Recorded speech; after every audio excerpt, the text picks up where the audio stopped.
para esta entrada. Entonces esta va a ser la entrada D. Esta le llega en común a todos ellos. ¿De acuerdo? Y observen. ¿Qué dijimos que hace el latch? El latch se hace transparente cada vez que el control está en 1. ¿De acuerdo? Entonces, cada vez que el control está en 1, aquí por ejemplo aquí, está en 1, la salida del latch se hace transparente y ve lo que ve la entrada, lo que hay en la entrada. ¿De acuerdo? Ve lo que hay en la entrada. Y aquí en este momento, en esta transición, el control ahora llegó a ser 0. Por lo tanto, la salida del latch ya no ve, ya no es transparente, ya no ve lo que estaba pasando en la entrada, sino que se queda con el valor que tenía. ¿De acuerdo? ¿Sí? Y así otra vez, aquí vemos otra vez una parte donde el control está en 1 y en este pedazo en la salida del latch es transparente y ve, pasa lo que estaba en la entrada. ¿Ven? Aquí pasa lo que estaba en la entrada. Y en este momento, cuando el control está en 0, el latch se hace transparente. Se hace cerrojo, se hace ya no transparente. ¿De acuerdo? Ya no ve. Y entonces ahora se queda con el valor que tenía antes, el último que tenía, ¿de acuerdo? Entonces ya se quedó con ese valor y ya no alcanzó a ver esta entrada. Y así, ¿de acuerdo? Eso es la operación del latch. Ahora observamos la operación, vamos a irnos aquí abajo, la operación de este, que va a ser nuestra unidad básica en adelante, ¿de acuerdo? Este de aquí. Dijimos que este funciona parecido, excepto que ahora está ciego, no está transparente, está ciego tanto en 1 como en 0 del control, ¿de acuerdo? Y únicamente en la transición de 0 a 1 es que el sistema atrapa lo que hay en la entrada, ¿de acuerdo? Entonces observen, está por ejemplo en esta transición de 0 a 1 del control, la transición del control de 0 a 1, el sistema atrapa un 1, porque eso es lo que hay en ese momento en D, ¿de acuerdo? En la entrada. Y entonces atrapa ese 1 y lo mantiene. Y ahora ya no importa si es 1 o es 0 o es una transición de 1 a 0. No importa. Él preserva el valor que tenía hasta la siguiente transición. En la siguiente transición de 0 a 1 vuelve a atrapar lo que hay en la entrada. Y en ese momento en la entrada hay un 0. Entonces él atrapa un 0. Y se hace ciego otra vez y deja de ver. No importa si es 1 o si es 0 o es transición de 1 a 0. Él no ve nada hasta la siguiente transición de 0 a 1. Vuelve a observar que hay en la entrada. ¿De acuerdo? Si se dan cuenta, ese es un proceso como de muestreo. Cada vez que cambia de 0 a 1, está tomando una muestra de aquí. De 0 a 1 toma una muestra de aquí. De 0 a 1 toma una muestra de aquí. ¿De acuerdo? Y la refleja y la sostiene. ¿Sí se entiende? Esa es la operación del flip-flop. La operación del otro flip-flop, el que tenía intercambiada la compuertita, es ahora se representa con una bolita aquí y ahora se representa que va a hacer muestreos en los cambios de 1 a 0. ¿De acuerdo? Ahora este sistema va a muestrear aquí, aquí y aquí. ¿De acuerdo? Entonces en este cambio la salida observa un 1 y entonces cambia a 1. Estamos asumiendo que la salida originalmente estaba reseteada, digamos, estaba en 0. Por eso es que todas están en 0 al inicio. ¿De acuerdo? Bueno, entonces en esta transición toma esta muestra y cambia a 1. En esta transición toma esta muestra y se queda en 1. Y en esta transición toma esta muestra y cambia a 0. ¿Sí se entiende? Entonces esa es la operación de estos sistemas. Bueno.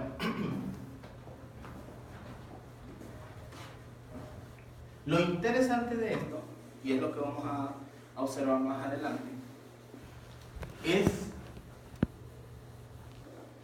que esta forma de operar está como que basada en muestreos, ¿se dan cuenta? Particularmente la de los flip-flop está basada en muestreos.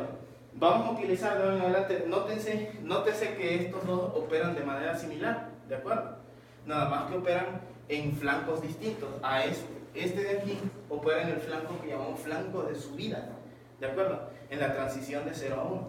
Este de aquí opera en el flanco de bajada, en la transición de 1 a 0, ¿de acuerdo? ¿Hasta ahí se entiende bien? Bueno, entonces,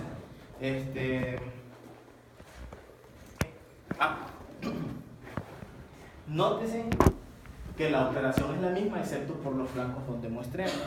Un sistema, por regla, un sistema síncrono utiliza como elementos de memoria, como elementos en donde va a guardar su información. Un sistema preserva con elementos donde va a guardar su información. Utiliza solamente uno de estos dos tipos, ¿de acuerdo? Para llevar un esquema claro, un esquema ¿cómo se dice? Síncrono, ¿de acuerdo? De muestreo. Entonces fíjense, de ahora en adelante nuestra señal de control puede ser una señal cuadrada periódica a la que le llamamos coloquialmente una señal de reloj. Y esta señal es como al inicio de nuestros primeros cursos yo les mencionaba, como un metrónomo, ¿se acuerdan? Es el que va marcando el ritmo. Entonces, ¿dónde se marca el ritmo? En cada transición. En nuestro caso vamos a estar usando siempre este flip-flop. Entonces vamos a estar interesados en las transiciones de subida, en los flancos de subir, ¿de acuerdo? En estos flancos. Y entonces cada que ocurra uno de estos flancos,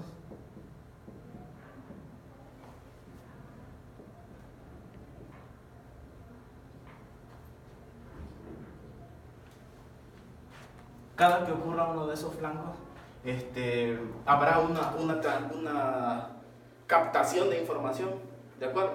Entonces habrá una transferencia de datos o de información. Entonces esto es lo que nos va a dar el ritmo de procesamiento, ¿de acuerdo? Bueno, ¿hasta ahí se entiende? ¿Hasta ahí va bien? Ok.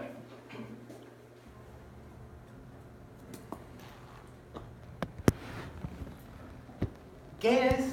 Ahora vamos a ver qué es lo importante, lo que se debe tener en cuenta en un diseño real, en un sistema real con flip-flop. Básicamente es los tiempos en el muestreo, ¿de acuerdo? Bueno, eso es lo que vamos a ver ahorita. Entonces eso nos vamos a referir como timing, el timing de un flip-flop. Bueno, observen estas señales, esas formas de onda que aparecen ahí. Y vamos a denotar unos cuantos periodos que son útiles para nuestro análisis posterior. Esta es nuestra señal de control. De ahora en adelante la vamos a llamar clock, ¿de acuerdo? Es lo que mencionamos, va a ser nuestro clock. Este es el que nos va a dar el ritmo de transferencia de información en nuestro sistema. Bueno, en nuestro flip-flop tenemos un periodo, dos periodos importantes que están alrededor de la transición. Acuérdense que en esta transición es donde ocurre el muestreo, ¿de acuerdo? De 0 a 1 es donde ocurre el muestreo. Bueno, hay un periodo, hay un intervalito ahí, un tiempo, un pedazo de tiempo alrededor de esa transición. Estamos asumiendo que el eje horizontal es tiempo, ¿de acuerdo? Entonces aquí alrededor, en el eje horizontal, en este pedacito, hay un intervalo compuesto por dos periodos. Uno que se llama T-setup y otro que se llama T-hold, ¿de acuerdo? Voy a hacerle un zoom ahí. Entonces quito esto, ¿no? Entonces observamos aquí, esta es una transición de nuestro reloj, ¿de acuerdo? Y observamos un periodo desde aquí hasta aquí, y este se llama T-setup. Y de aquí, bueno, voy a hacer en negritas la señal de entrada. Ahí está, negritas. Configurar.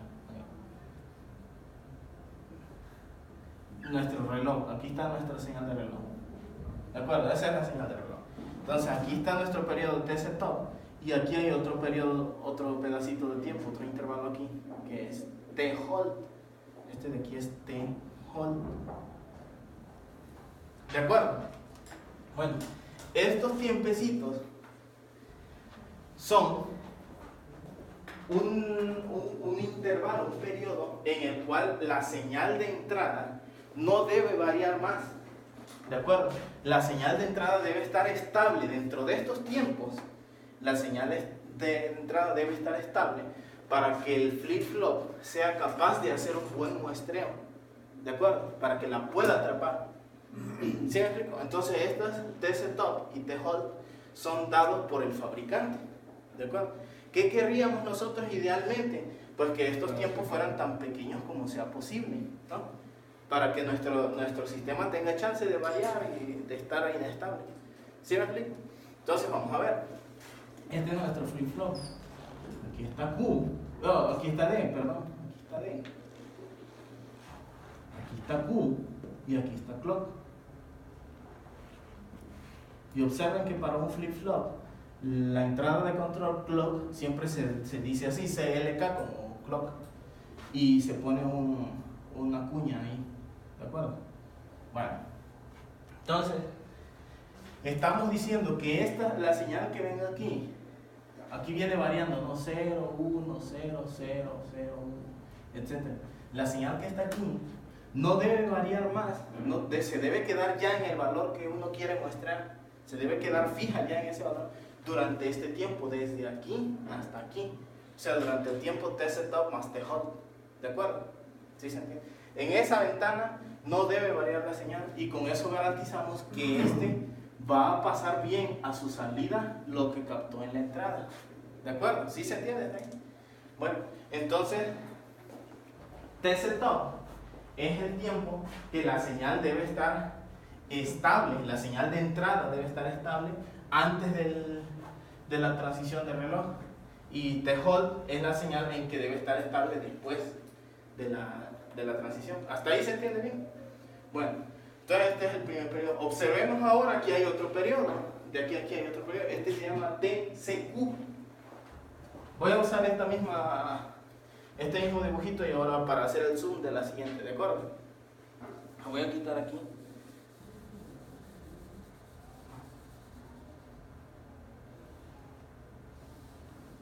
Y ahora hay otro tiempo aquí.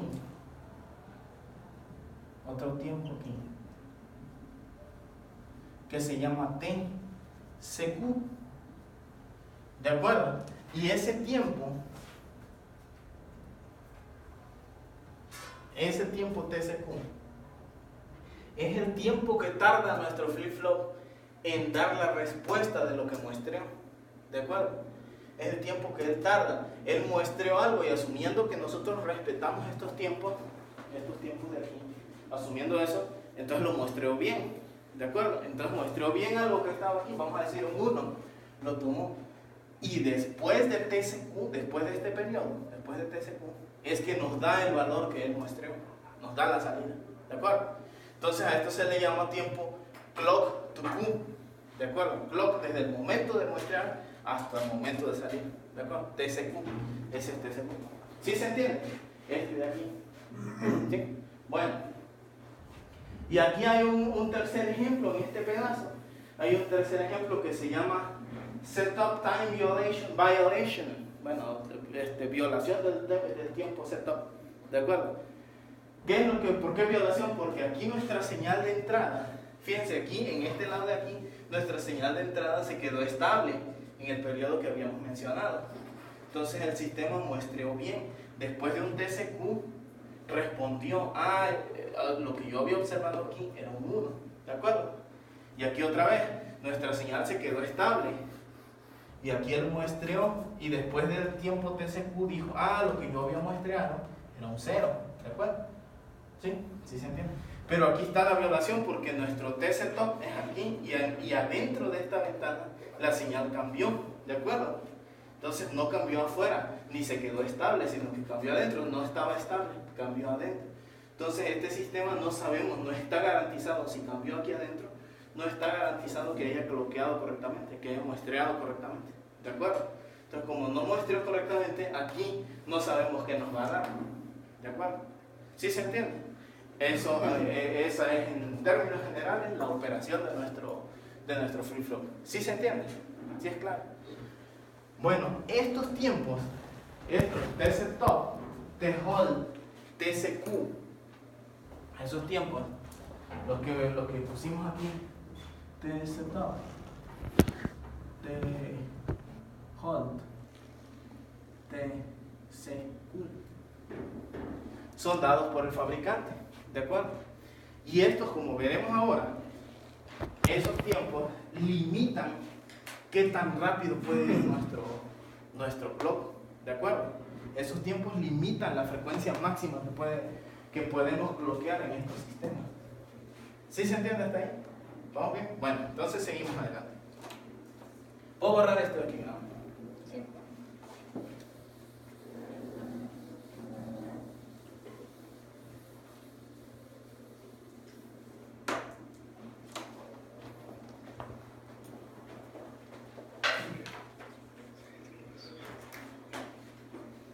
Entonces vamos a ver, ya con base en esto, vamos a ver a qué nos referíamos cuando al inicio mencioné que nuestros sistemas iban a estar basados en la metodología de diseño síncrono, ¿se acuerdan? Gracias.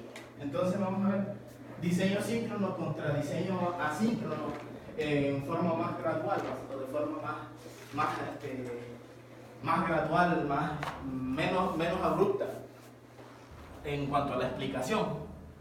Y decimos, bueno, un diseño lo podemos llamar globalmente síncrono si todos los elementos de memoria, es decir, todos sus flip-flops, están controlados por la misma señal de reloj, por una señal de reloj común, ¿de acuerdo? Entonces estamos viendo un sistema que tiene varios flip-flops.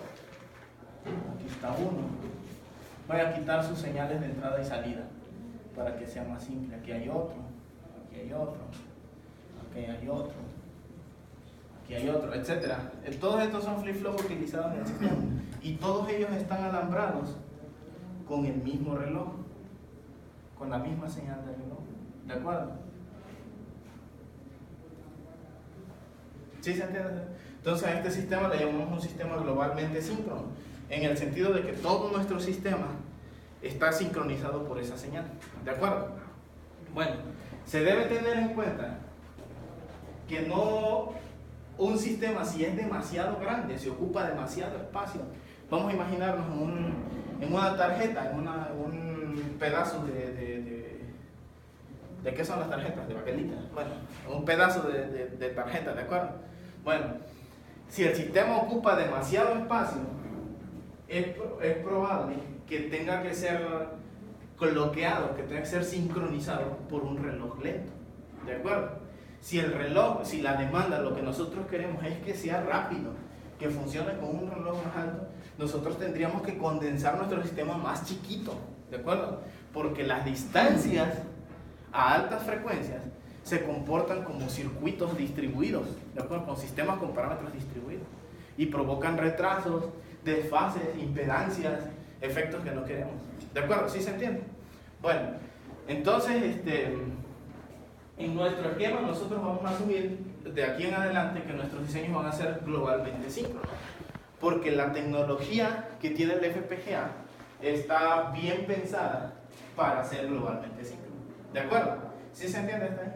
Entonces esa es la característica, esto va a ser nuestro esquema. Un sistema globalmente asíncrono, pero localmente síncrono. Tengan en cuenta que hay estas siglas no son necesariamente las únicas que existen para, por ejemplo, GAL también se le llama un arreglo lógico de compuertas, ¿no? Entonces tengan en cuenta eso. En este caso GAL se refiere a globalmente asíncrono, localmente síncrono, ¿de acuerdo? Bueno, entonces globalmente asíncrono, localmente síncrono es un sistema grandote, suficientemente grande, aún no en una tarjeta, sino en un mismo pedazo de silicio, en un solo chip. Podríamos pensar un sistema que está bloqueado aquí por una señal de reloj. Y aquí hay un montón de registritos, entonces todo esto es localmente síncrono, ¿de acuerdo? Pero aquí hay otro sistema suficientemente lejos, digamos, de este. Entonces este tiene su propia señal de reloj. Y entonces la comunicación entre estos dos debe ser de forma asíncrona, ¿de acuerdo? Entonces a eso se refiere como un sistema globalmente asíncrono, localmente asíncrono. Sistemas globalmente asíncronos son sistemas que de plano no utilizan esta metodología de diseño, no utilizan una señal de reloj, utilizan los bloques de memoria que ya mencionamos, pero no utilizan esa señal de reloj, ¿de acuerdo? ¿Sí se entiende? Entonces nosotros vamos a estar basados en esta parte. ¿Hasta ahí se entiende bien? Bueno,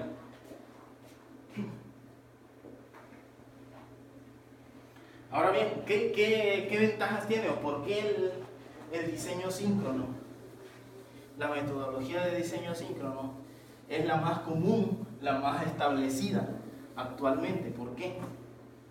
Bueno, entonces, el gran problema, lo que se ha tenido que considerar es precisamente el timing, la característica de tiempo de los sistemas, de los bloquecitos incrustados en silicio, ¿de acuerdo? De cada pieza, de cada elemento. Entonces, en la metodología de diseño síncrono, nosotros así asumimos que todo el sistema, como mencionamos antes, que todo el sistema está sincronizado por una única señal de reloj, ¿de acuerdo? Y entonces esta señal de reloj se distribuye hacia todos los registros del sistema. Bueno, con este esquema, el análisis del tiempo, el análisis de temporización del sistema es fácil y el diseño es simple, porque únicamente podemos considerar o podemos condensar todo esto en un solo modelo, como si tuviera un único flip-flop, ¿de acuerdo? Y pensamos, con ese único flip-flop, analizamos su timing, su TC top, TCQ y T-hold, y analizamos con estos periodos todo el sistema, ¿de acuerdo? Y restringidos a esta especificación analizamos todo el sistema. ¿Sí se entiende? Y sabemos que esto se cumple porque todos los demás están sincronizados por la misma señal de reloj, ¿de acuerdo? Y estamos considerando que todos estos tienen la misma característica. El fabricante nos va a decir en qué periodos utilizar. Vamos a decir qué peor de los casos utilizar. ¿Sí? ¿Sí se entiende hasta ahí? ¿Sí? Entonces esa es la parte que nos ayuda, porque el diseño se simplifica. Básicamente nosotros observamos un bloque de lógica combinacional conectado con un flip-flop y así es como con ese modelo analizamos. ¿Sí se entiende? Entonces eso simplifica las cosas. Bueno, a eso se le llama metodología síncrona o metodología de diseño síncrono. Entonces utilizamos solamente un elemento de recuerdo. ¿Hasta ahí? ¿Eso se entiende bien? Bueno,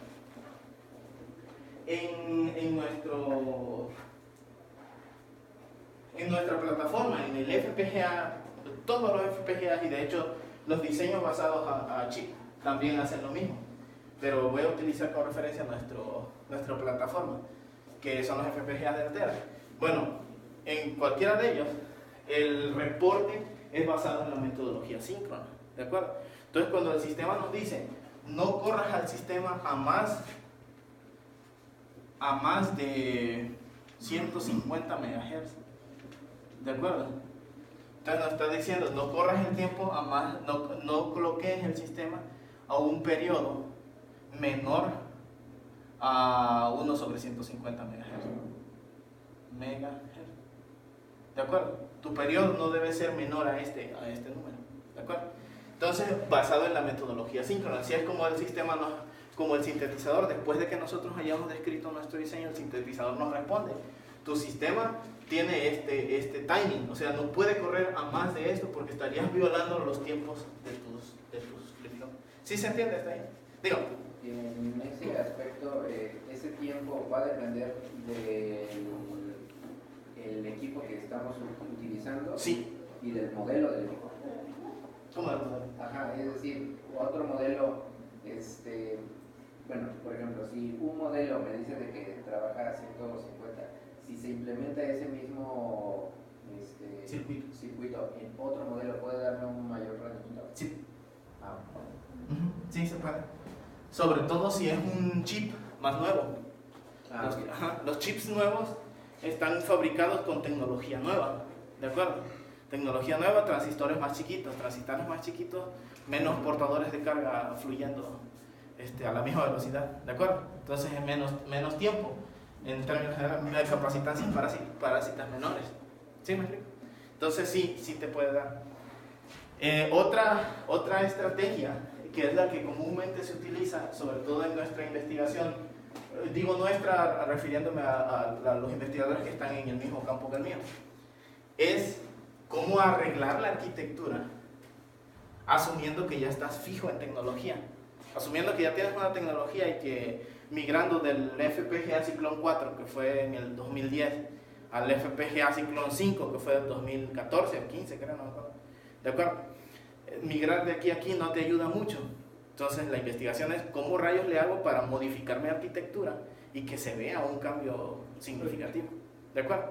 Esa es una de las líneas de investigación más ¿cómo se puede decir? Más vistas en el lado del diseño de procesamiento de sistemas de procesamiento de señal. ¿Sí se entiende? Bueno, entonces sí afecta, sí ayuda. ¿Cómo sabe el sintetizador? ¿Cómo sabe esto? Porque el sintetizador ya tiene los modelos adecuados de acuerdo a la tecnología. ¿De acuerdo? Y ahí está el detalle, porque si tú tienes un sintetizador Web Edition, te va a decir algunos cuantos. El Cyclone 5 sí lo tiene, el Cyclone 4 también lo tiene, pero el ARIA 10 no lo tiene. ¿De acuerdo? Ese chip es de alto rendimiento, ese no lo tiene, no tiene los modelos. Entonces tienes que comprar la licencia para poder checar cuál es el rendimiento en un chip ARIA 10, que es de los más altos. ¿Sí me explico? Pero bueno, esa es la característica. Entonces vamos al siguiente.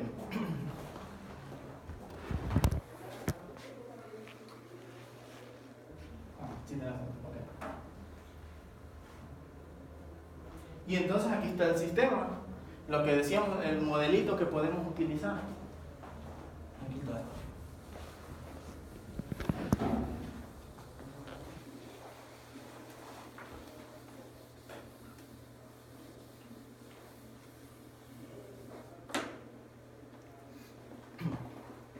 Entonces este modelo que tenemos ahí lo vamos a estar repitiendo de aquí en adelante bastante y de distintos, o un poquito modificados en algunos casos, dependiendo de nuestras necesidades, ¿de acuerdo? Pero este es el modelito que vamos a estar usando.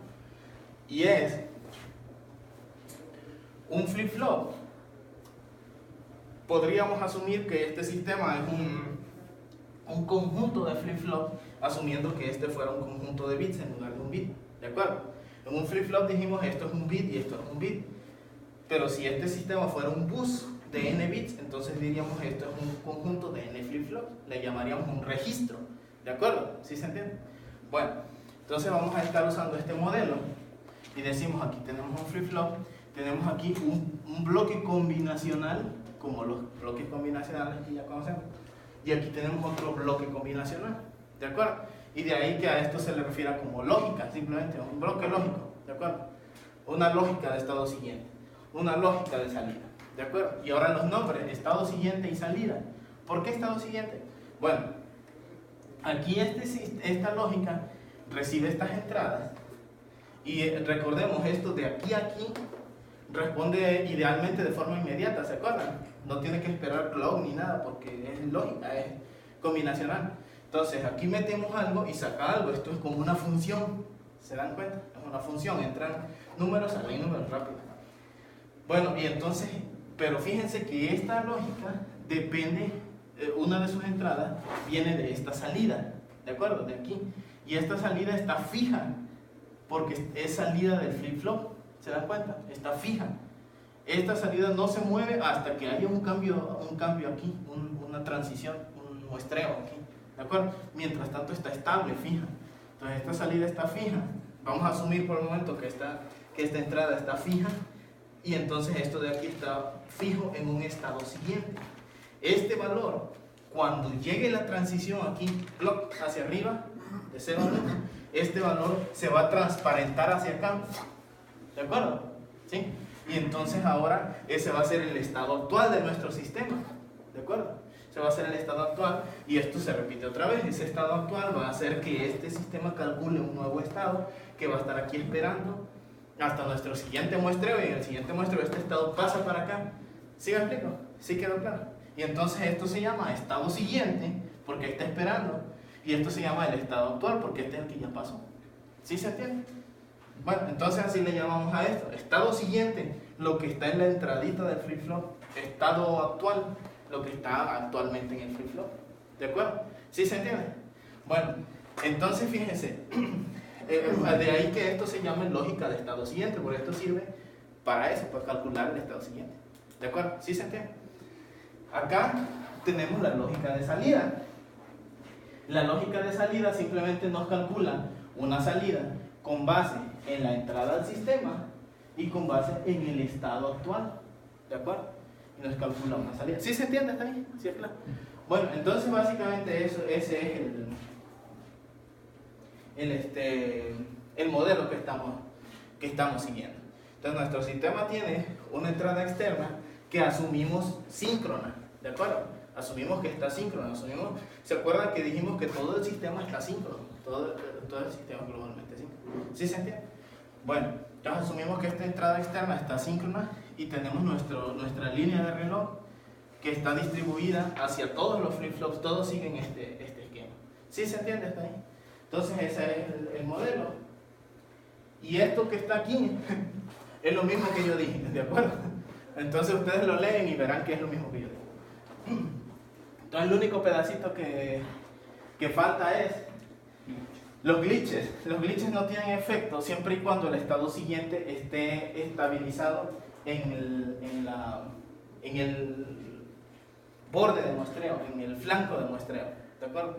Esto sampling edge se refiere a este instante en nuestra señal clock, a este instante, el sampling edge, ¿de acuerdo? Bueno, entonces glitches, ¿qué cosas son glitches? Glitches son estas cosas. Esto, eso, acá, estos son glitches,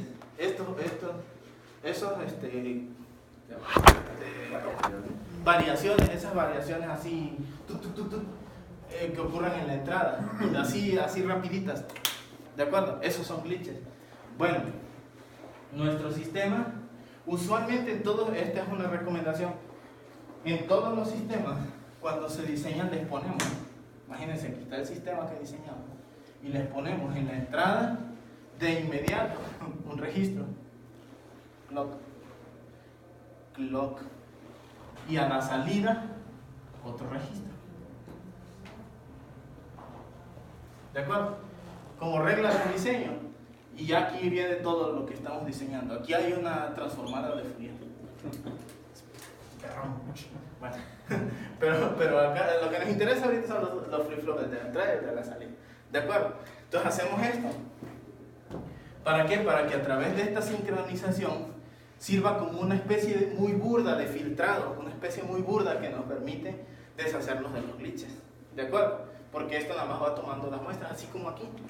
Así como hicimos aquí. Aquí había glitches, aquí ya no hay. ¿De acuerdo? ¿Y eso qué afectaría en iniciar sistemas? Si lee... Un glitch. Ajá. Si lee glitches, pues puede meter un error, un dato erróneo. Por ejemplo, vamos a suponer en donde... No hay un ejemplo aquí que... No sé, un ejemplo, pero vamos a suponer que te llegue un 1 y quieras un 0, digamos. ¿Sí me explico? Ese puede ser un problema, un errorcito. Tic, tic, tic.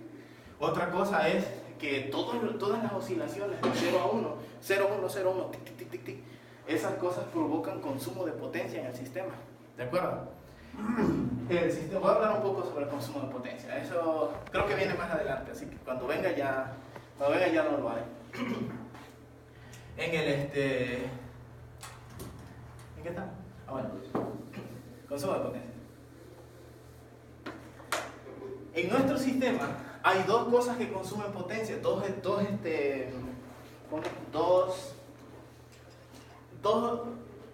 formas de consumir potencia, dos formas que hacen que nuestro sistema consuma potencia. La forma dinámica o el consumo de potencia dinámico y el consumo de potencia estático. ¿De acuerdo? Son dos.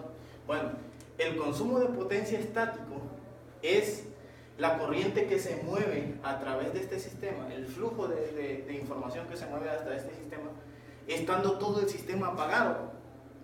¿De acuerdo? Estando todo el sistema apagado, hay flujo, hay movimiento, por el hecho de que, por el hecho de existir, ¿de acuerdo? Por capacitancias parásitas, por cosas acuérdense que un capacitor después de cierto tiempo se empieza a descargar y empieza a sacar, ¿de acuerdo? Pues por el hecho de existir hay movimiento, hay consumo de potencia que se le llama corrientes de fuga, ¿de acuerdo? Leakage, leakage,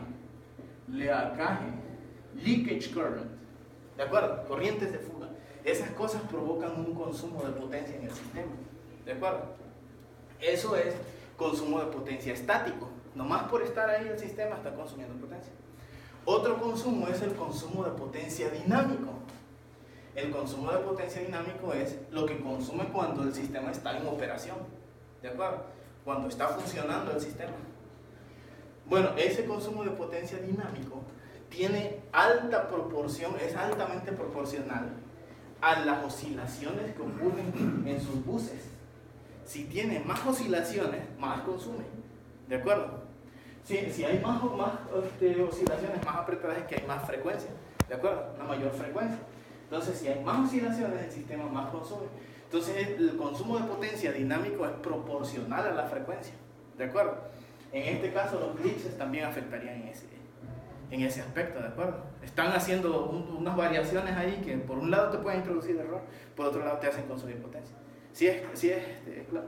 Bueno, entonces esa es la característica de esto.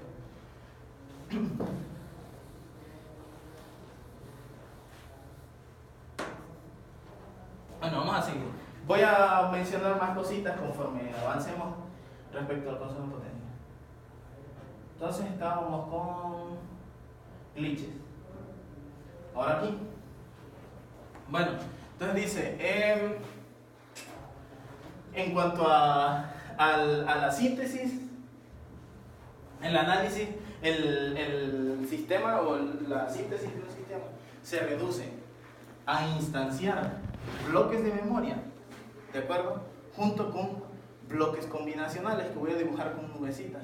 Combinacional. Interconexiones entre ellos. Bloques combinacionales ya vimos cómo los hacíamos. Bloques de memoria apenas vamos a ver, ¿de acuerdo? Entonces la interconexión de esto es como se diseñan estos sistemas. Bueno, en cuanto al análisis de tiempo, hablando de la tecnología de diseño síncrono, en cuanto al análisis, todo se reduce a analizar el modelo retroalimentado que vimos hace ratito, ¿de acuerdo? El modelo del registro de estados, ¿de acuerdo? Bueno, y en cuanto a simulación, esto está particularmente enfocado a eso precisamente. Por ejemplo, en una simulación nosotros siempre ponemos todo sincronizado con un reloj. Todas nuestras simulaciones, si observaron, ¿se acuerdan que vimos en una lámina hace unos días? Vimos en una lámina la operación de una ALU, ¿se acuerdan? De la ALU que hemos estado viendo, ¿se acuerdan? Y nuestra operación aparecía sincronizada con un reloj, ¿de acuerdo? ¿Se acuerdan? Bueno, entonces básicamente todas estas herramientas, todas las herramientas de diseño en VHDL, en Verilog, etc., están planeadas, estas herramientas están planeadas para diseño síncrono, ¿de acuerdo? Están pensadas para eso, para diseño síncrono. Entonces, esa era precisamente, fue la razón por la que estamos dirigiéndonos a través de este lenguaje. ¿Sí se entiende hasta ahí? ¿Vamos claro con esto? Ya vamos haciendo. Entonces vamos a ver, vamos a observar a través de esto tres tipos de diseños síncronos.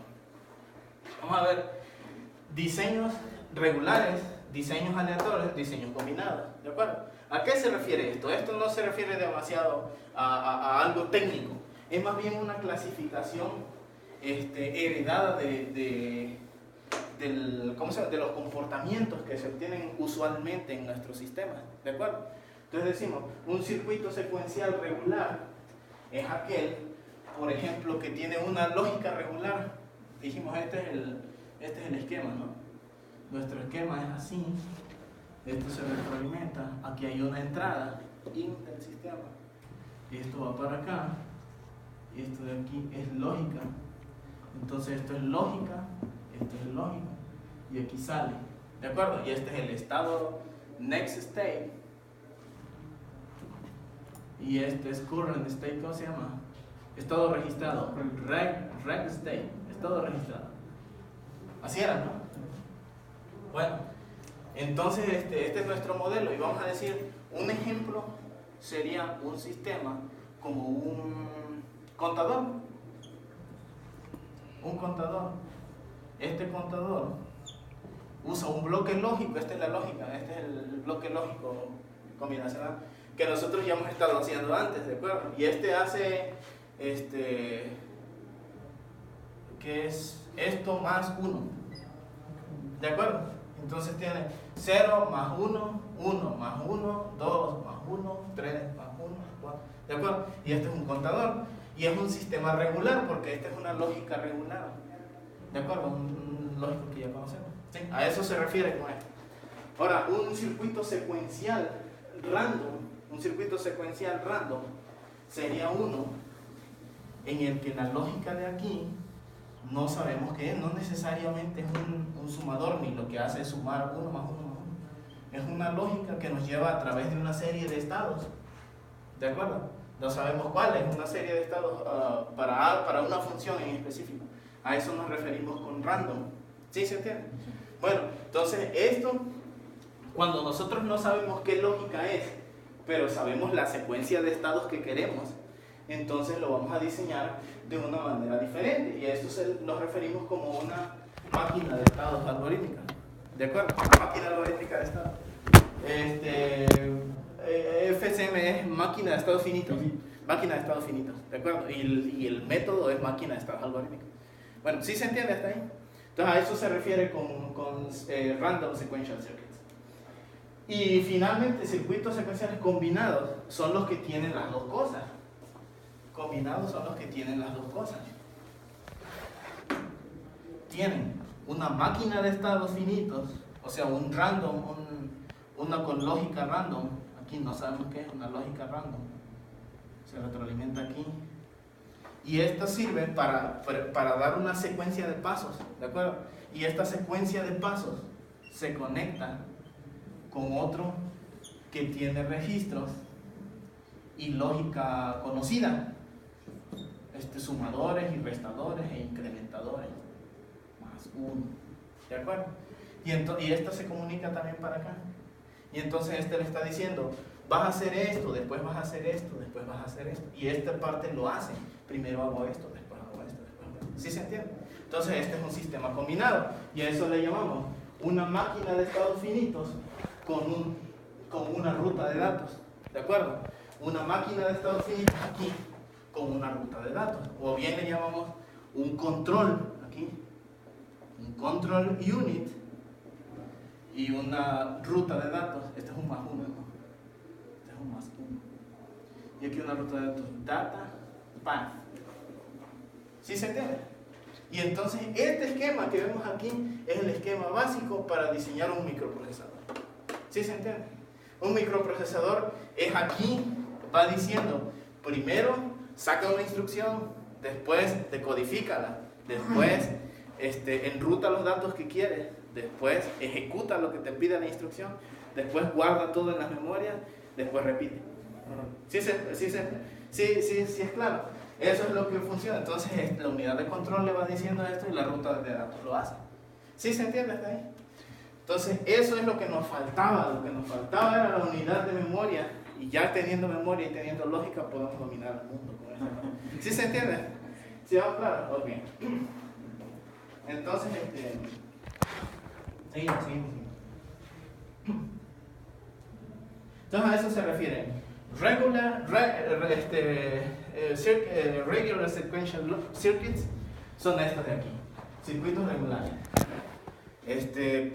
Random sequential circuits son estos de aquí. Los que no sabemos bien qué lógica lleva, pero bien sabemos los pasos que vamos a seguir. Son estos de aquí. Combined, los que combinan las dos cosas, los regular y los control para hacer una sola cosa grande. ¿De acuerdo? Entonces lo que vamos a aprender de aquí en adelante es cómo construir esto y cómo construir todo. ¿De acuerdo? Una vez que estén listos con eso, ustedes construyen el procesador que dijimos y pues ahí le ponen algún programa. ¿De acuerdo? Entonces vamos a seguir. Bueno, Primero vamos a ver más detallitos sobre... ¿Se acuerdan de lo que mencionábamos? Voy a quitar aquí esto.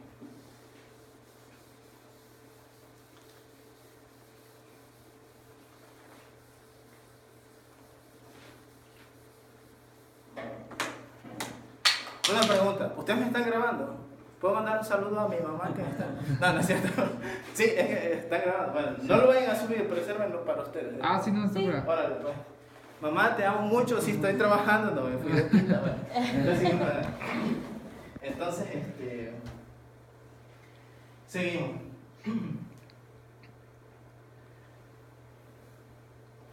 Mencionamos que no se debe, entonces no me debería mover tanto, ¿no? Es que como el problema es que... Sí, el problema es que la verdad es que sí pienso como dinámico, si me quedo estático no se me baja la onda. Bueno, entonces vamos a seguir. Dijimos que describir un sistema en VHDL, una lógica, vamos a usar el sistema de nuestro latch, de nuestro, ¿cómo se llama? MUX, ¿se acuerdan? Y decíamos, si nosotros describimos en algún momento esto de aquí, desde abajo, con los MUXes incluidos en nuestro chip, ¿de acuerdo? Si nosotros hacemos esto, el sistema no es necesariamente correcto, ¿se acuerdan? Porque hay una retroalimentación de un sistema combinacional y entonces los retrasos no están bien calibrados. Entonces, en otras palabras, si nosotros queremos describir un latch o un flip-flop, tenemos que hacer a fuerza que esta cosa de aquí, esto que teníamos hace rato,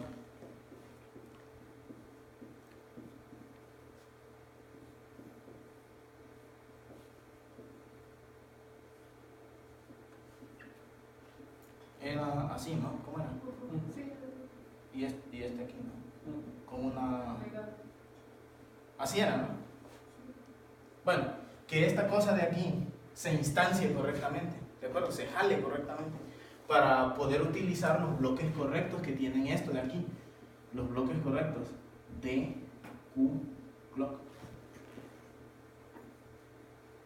¿De acuerdo? Entonces, si nosotros empezamos a construir esto a mano desde abajo, nuestros retrasos no van a estar bien calibrados y este sistema se puede volver inestable. ¿Por qué inestable? Por estas retroalimentaciones. Acuérdense, si hay una retroalimentación, el sistema se puede hacer inestable. ¿De acuerdo? Entonces ese es el punto. Nosotros tenemos que hacer una buena descripción para que esto se instancie, lo que mencioné hace ratito. ¿De acuerdo? Bueno, entonces a eso se refiere. Entonces, si el diseño es diferente de un diseño combinacional, porque es sensible a los retrasos. ¿De acuerdo? Entonces se tiene que hacer una buena descripción de eso. Entonces no se deben sintetizar desde abajo, from scratch, desde abajo. ¿De acuerdo? Se deben sintetizar con una forma clara de descripción, y esa forma clara de descripción es la de implicar memoria. Bueno, en otras palabras, llegó el momento de usar nuestro lenguaje para implicar memoria de manera disciplinada, y que a la hora de que se implique la memoria se instancie uno de estos bloques. ¿De acuerdo? Eso es lo que vamos a hacer. A eso se refiere eso. Bueno, entonces, aquí un ejemplo de una descripción en DHL, de una descripción de un latch D desde abajo, y estamos poniendo al process como función. El process es función, la lista de sensitividad del process es función de las dos entradas, el control y el dato, y de la salida. ¿De acuerdo? Entonces estamos diciendo que nuestro proceso es función tanto de las entradas como de la salida. Estamos describiendo una retroalimentación desde abajo. ¿De acuerdo? Y estamos diciendo pues la función que sabemos. Si el control es 1, el latch se hace transparente. Si no, el latch preserva lo que tenía. ¿De acuerdo? Pero esta descripción no es la correcta. Esa descripción nos llevaría a este sistema que habíamos mencionado antes. ¿Se acuerdan? Este sistema se puede mapear de esta manera, y aquí hay un ejemplo. Este ejemplo de aquí significa, imagínense que tenemos el mismo retraso para todas estas compuertas, el mismo retraso, ¿de acuerdo? En lo que se tarda aquí es lo mismo que se tarda aquí, lo mismo que se tarda aquí, lo mismo que se tarda aquí en procesar la señal, ¿de acuerdo? En calcular lo que tiene que calcular la compuerta. Y el problema es que si tenemos este sistema, esto de aquí es el multiplexor, ¿de acuerdo? Si tenemos este sistema, obtendríamos en la salida una oscilación. Obtendríamos en la salida una oscilación, ¿de acuerdo? Una salida inestable. ¿Por qué obtendríamos una salida inestable? Porque las entradas no llegan al mismo tiempo. Una llega aquí, en la entrada de control, una llega más rápido que otra. ¿De acuerdo? ¿Sí se entiende? Por este retraso de este. Entonces los retrasos de estos sistemas no están bien calibrados y eso nos podría provocar una salida oscilante. ¿De acuerdo? Una salida inestable. ¿Sí se entiende hasta ahí? Entonces eso, precisamente debido a esta sensibilidad, es que la descripción no debe ser from the scratch, no debe ser desde abajo. La descripción debe ser tal que se instancie, que se implique uno de estos bloques, ¿de acuerdo? Utilizando la semántica de nuestro lenguaje, la semántica del VHDL en este caso. ¿Sí se entiende ahí? O sea, es usar un latch sin describir un latch. Es usar un latch, exacto, usar un latch sin describirlo completamente, más bien usar un latch describiéndolo, pero con base en las reglas del lenguaje. ¿Sí se entiende? Y eso es lo que vamos a hacer. Entonces vamos a describir ahora sí.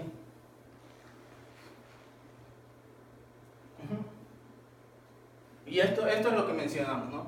Lo que se tiene que hacer es que se tiene que inferir el elemento que queremos, ¿de acuerdo? Se tiene tiene que aparecer por inferencia, como hacíamos antes. ¿Se acuerdan que nosotros decíamos?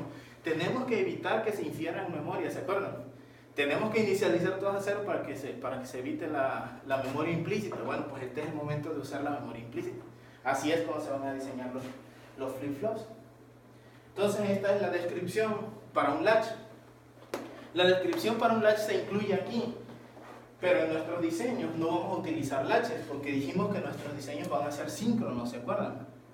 Y quien manda en un diseño síncrono, quien hace la transferencia, es un flip-flop, ¿se acuerdan?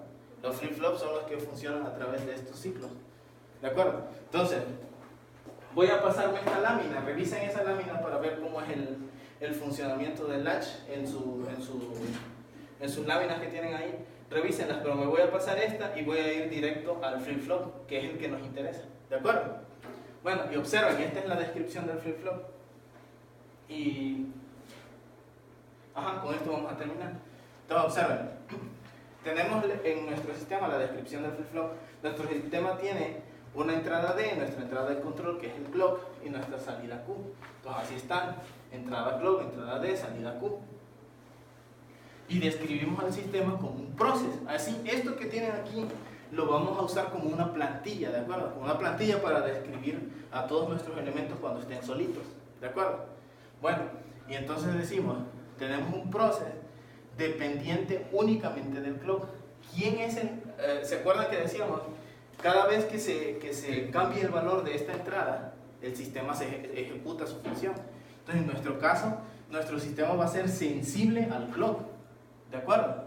Entonces, por eso estamos diciendo, nuestro sistema va a ser sensible al clock. Y decimos, si esto que aparece aquí, esto event es un atributo de VHDL, ¿de acuerdo? Y entonces estamos diciendo que si ocurre un evento, si ocurre un cambio en clock, y si ese cambio es hacia 1, ¿de acuerdo? Si clock cambia y va hacia 1, entonces Q recibe el valor de D, ¿de acuerdo? En ese momento en el que ocurra esto, es lo que estamos haciendo, cuando ocurra esto, cuando ocurra esto en clock, Q pasa lo que hay en D y termina, ¿de acuerdo?